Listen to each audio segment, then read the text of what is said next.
Place à Patricia Gillet, générale aux Archives nationales, qui est notre ressource à nous tous historiens depuis tant d'années, et c'est grâce à elle souvent que nos recherches aboutissent. Merci Patricia, à toi la parole.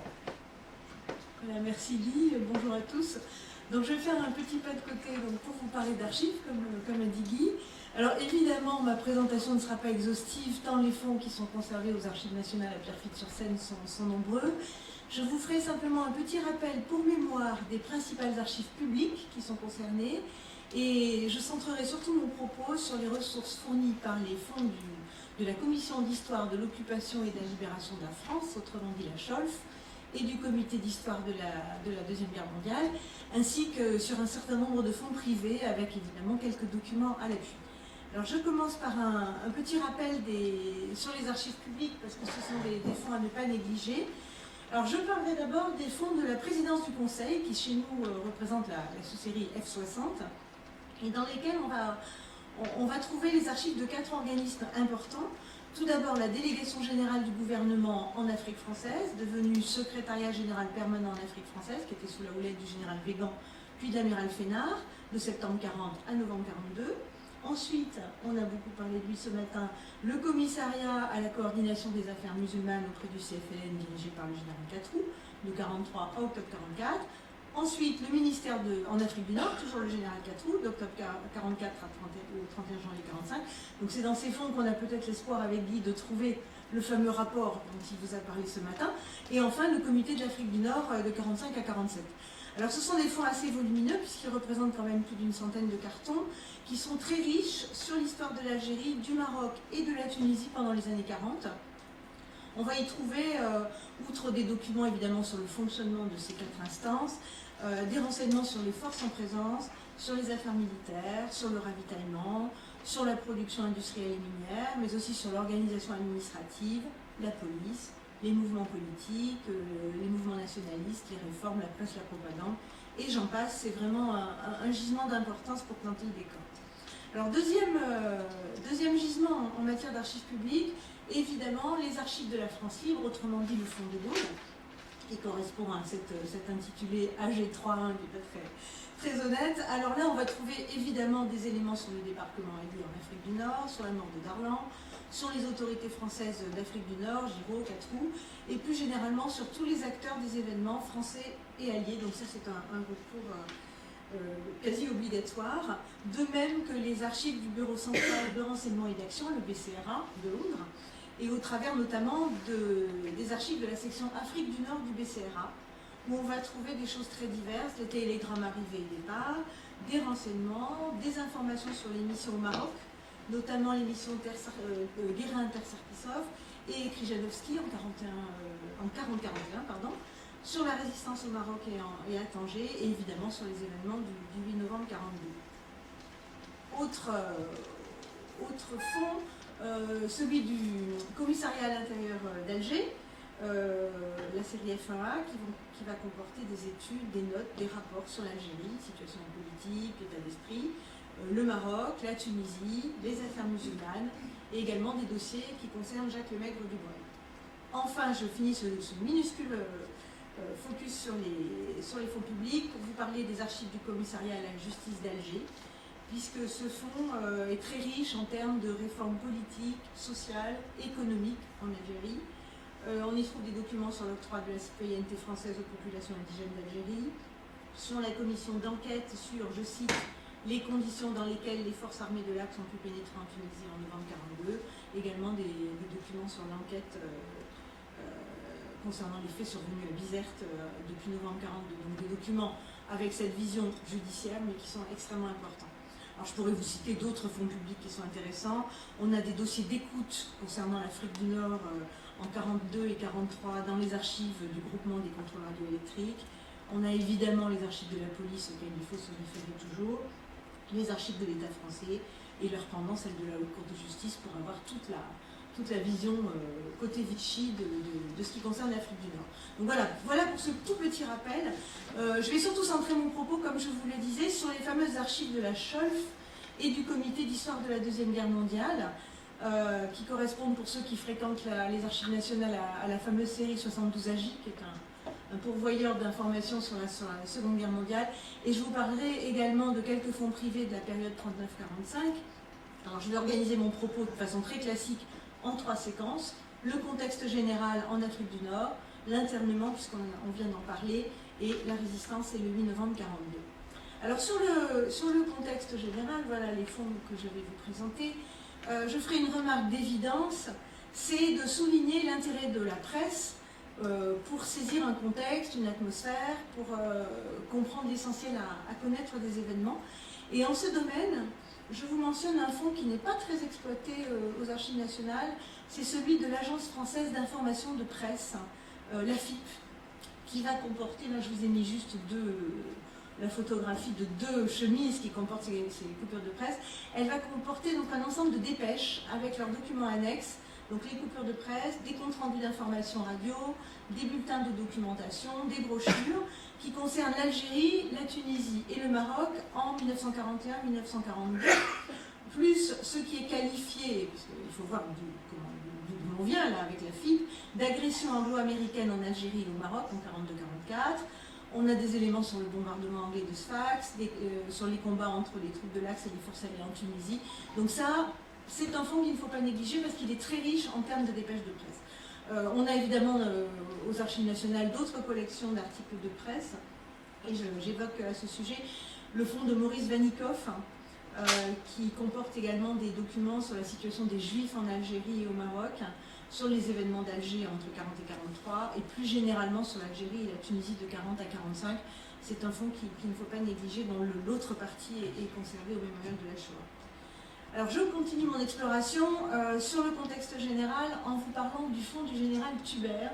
Alors Paul Tubert a débuté sa carrière en Algérie comme commandant de gendarmerie, et son fonds comporte des dossiers qui intéressent l'Afrique du Nord après l'armistice de 1940, pendant et après le débarquement américain, qui intéresse le manifeste du peuple algérien du 21 mars 1943 et ses conséquences, ainsi que les incidents du Constantinois. Là, par exemple, vous avez des notes d'information qui concernent notamment le docteur Benjelloul dont on parlait ce matin. Donc c'est un fonds qui n'est pas très très gros, mais qui est intéressant. Dans le même esprit d'un fonds qui n'est pas très très exploité, le fonds de François Tricorneau de Rose est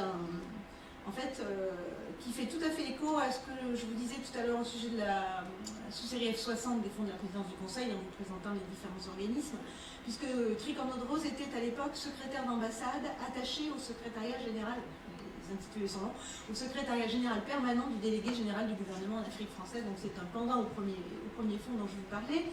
Et ce sont dans ce fonds des documents de 1940-1941 qui vont concerner principalement les relations avec les autorités américaines, le consul à Alger Félix Paul et le chargé d'affaires Murphy. On y trouve des éléments sur la conclusion d'accords commerciaux franco-américains pour le ravitaillement de l'Afrique du Nord. Plus anecdotique, des éléments sur les passagers de Messina qui se sont trouvés stoppés à Casablanca en juin 1941. Ou encore sur le retrait des fonds de la Croix-Rouge polonaise déposés à la Caisse des dépôts et consignations d'Alger en juillet 1941. Donc là, on a une note du général Végan, des télégrammes, également une note sur la situation économique du Maroc au début de 1941.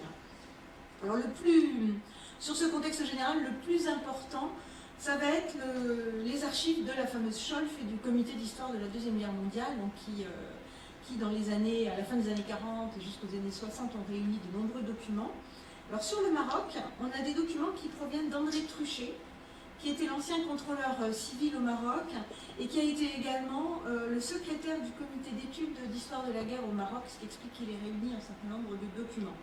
Alors on y trouve notamment un rapport du général Bétoir en 1944 sur les événements du 8 novembre 1942 au Maroc, beaucoup de documents qui proviennent des services de sécurité, ou encore de l'état-major de Rabat et de la défense nationale, des archives du cabinet diplomatique, notamment des télégrammes reçus par la résidence générale à Rabat, des notes sur le ravitaillement, ça c'est vraiment une question qui revient souvent, sur les partis collaborationnistes, sur l'effort de guerre, sur la formation du groupe résistant Schumann-Mangin à Casablanca, donc des choses extrêmement diverses mais qui ont ce point commun d'avoir été rassemblées par André Truchet. Sur la Tunisie, De la même façon, on a un ensemble de copies qui ont été extraites du ministère des Affaires étrangères du Reich. La provenance vous est expliquée dans la note qui ouvre le fond, qui est sur la gauche. Et on y trouve, par exemple, ce compte-rendu sur l'état d'esprit gaulliste de certaines personnalités civiles et militaires en Tunisie. Et on a tout un ensemble de documents bien reconnaissables au petit tampon Berlin qu'on trouve en haut à gauche.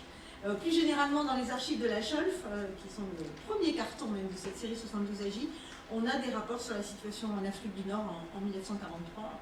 C'est là que j'avais espéré un temps trouver le fameux rapport 4 roues, sans succès. Voilà. Pour finir sur ce contexte général, je vous citerai maintenant un fonds dont l'inventaire vient d'être mis en ligne dans notre salle des inventaires virtuels sur le site internet des Archives nationales. J'en ai achevé le classement il y a quelques semaines. C'est le fonds de Jean-Louis Crémieux-Briac, puisque comme vous le savez, Jean-Louis Crémieux-Briac a beaucoup travaillé sur la France libre.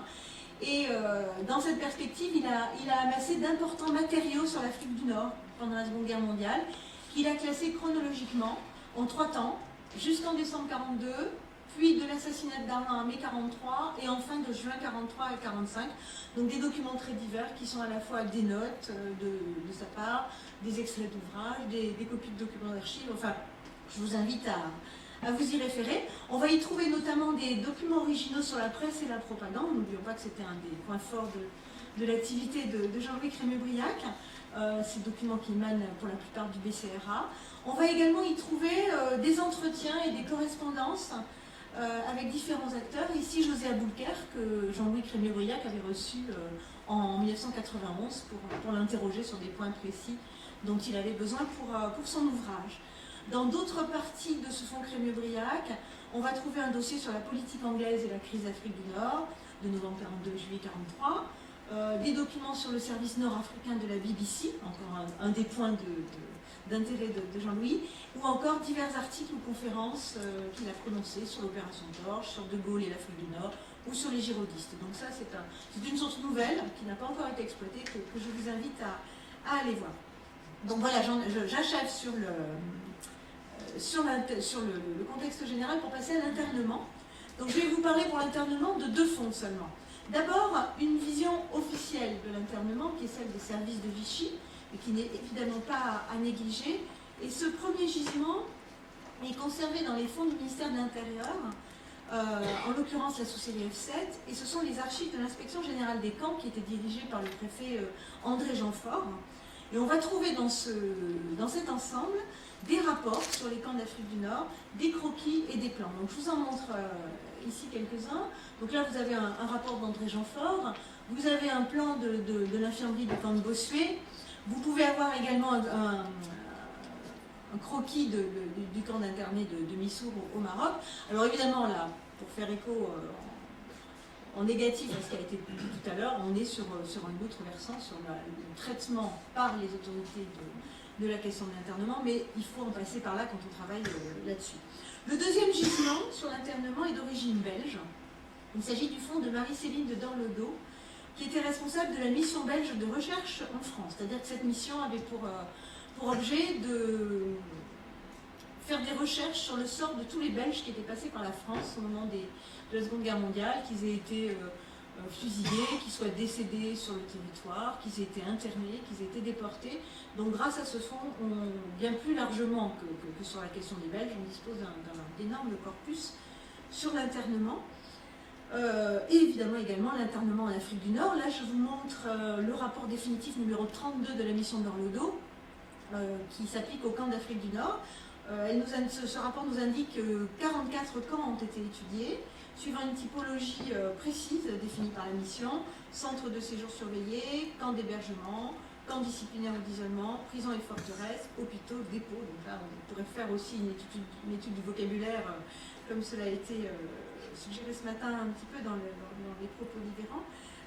On va trouver dans ce fonds également des copies, des extraits de rapports d'inspection. Là, on a par exemple un rapport du colonel Lupi, un rapport de Jean Toyer, qui était inspecteur d'agriculture au Maroc et qui a été lui-même interné dans un camp au Maroc. Donc là, vous avez des choses importantes, du grain à moudre sur des fonds aussi qui n'ont pas été très explorés, parce qu'ils n'ont pas été mis au jour il y a très longtemps. Donc je vous incite à vous y référer. Et le comité d'histoire de la Deuxième Guerre mondiale, évidemment, comme il a travaillé à peu près sur tous les sujets, a travaillé sur l'internement. Et on y trouve notamment, perspective de croisement intéressante, d'autres écrits de Jean Toyer, qui serait intéressant de croiser avec celui qui figure dans le fond d'Orlodo. Voilà pour l'internement. Je vais vite, pour ne pas trop obérer notre temps de discussion ensuite. J'en viens à la résistance et au 8 novembre 42, donc au travers de 4 fonds. Alors je vais commencer par les fonds de la Cholf et du comité d'histoire de la Deuxième Guerre mondiale, puisqu'ils sont un très grand pourvoyeur de témoignages sur les événements et sur les engagements de tel ou tel. On a à peu près 6 cartons, si je me souviens bien, consacrés à l'Afrique du Nord, Algérie, Tunisie, Maroc, et j'ai comptabilisé à peu près 70 témoignages, ce qui n'est pas rien. Donc je vous en montre ici quelques-uns. Donc celui de José Aboulker, celui de ses cousins Raphaël et Stéphane. Voilà. Le témoignage de Pierre Smadja, celui de Mario Fer. Alors ce ne sont que des exemples, parce qu'il y en a 70. Le témoignage de Sylvanie Fralon également. Donc ça c'est pour l'Algérie et l'Afrique du Nord en général. On a également sur la Tunisie et le réseau Mounier le témoignage d'Henri Béranger ou celui de Paul Verdier. Sur le Maroc, on a le témoignage du commandant Slovikovski et également le récit d'un aviateur belge, Francis Brunin. Donc vous voyez, là, il y a aussi beaucoup de choses à explorer dans ces cartons. On va y trouver également une collection de tracts qui ont été rédigés par l'inspecteur des finances Jules Coréard, qui était conseiller rapporteur auprès du gouvernement général d'Algérie. Et ces tracts ont circulé clandestinement à Alger en 41 et 42. Et l'intérêt, c'est qu'ils portent des annotations manuscrites de Jules Coréard sur les conditions de leur confection et de leur diffusion. Donc ça, c'est un fonds aussi, qui est toujours dans les archives de la Cholf et du comité, qui n'est pas sans intérêt. On a aussi, au fil des cartons, des rapports. Par exemple, le rapport du juge Henri Puot sur un groupe de résistance à Tlemcen, ou encore des copies de documents qui ont été communiqués au comité par le maigre du bruit.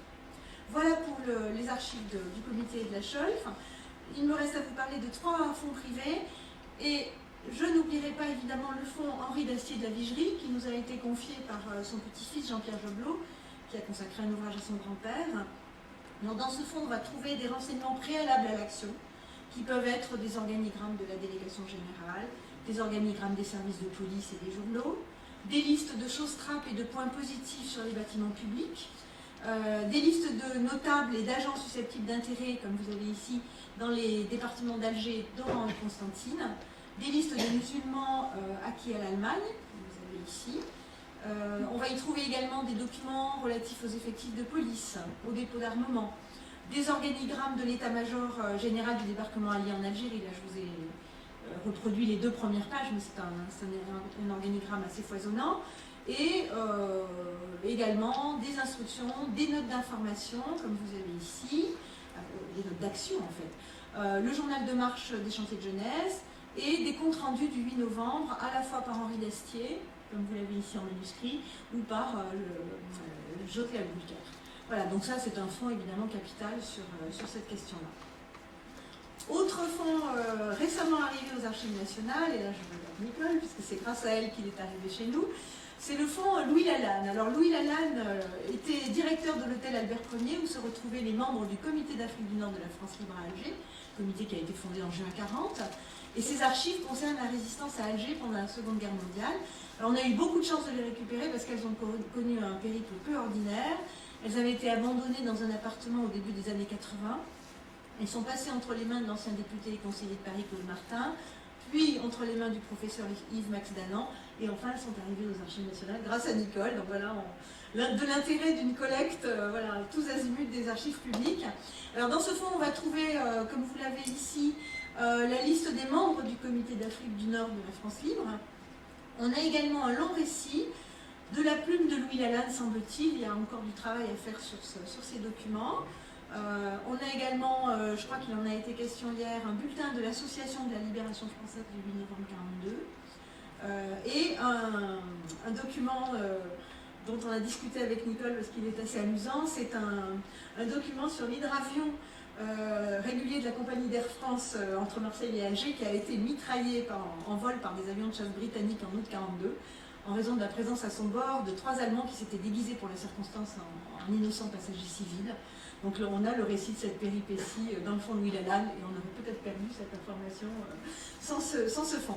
Voilà, puisque nous évoquons la traversée de la Méditerranée, je laisserai le dernier mot au colonel Fernand de France, dont le récit Vous allez passer l'eau est conservé dans 72 AG encore, et il y relate notamment les prémices et le déroulement des événements de novembre 1942. Donc voilà, je m'arrête là. Il faut que vous reteniez de mon intervention que les sources sont très abondantes, très variées, très dispersées aussi aux archives nationales. Mais l'intérêt, c'est qu'elles peuvent constituer d'utiles compléments à d'autres gisements. Je pense aux gisements du centre des archives d'outre-mer à Aix, des gisements de l'armée, etc. Et surtout, du fait de leurs multiples résonances, elles permettent, comme je vous le disais tout à l'heure, elles permettent de judicieux croisements. Alors, je n'ai pas le temps ici, mais j'aurais pu vous parler aussi du fonds de Jacques Soustel, du fonds de Louis Rougier, où on va trouver des éléments qui concernent le maigre du Breuil. Et je voudrais, au sujet de ce dernier, dire que l'inventaire de son fonds d'archives complet, parce que jusqu'à présent, il n'y avait que des petites parties qui étaient accessibles, donc l'inventaire de son fonds d'archives complet vient d'être mis en ligne sur notre site internet, donc il y a évidemment aussi beaucoup de choses, et ça correspond à la sous-série, pour parler de notre jargon, à la sous-série 763 AP. AP, voilà, comme archive privée, voilà, c'est un autre embranchement, si je peux dire. Voilà, je vous remercie.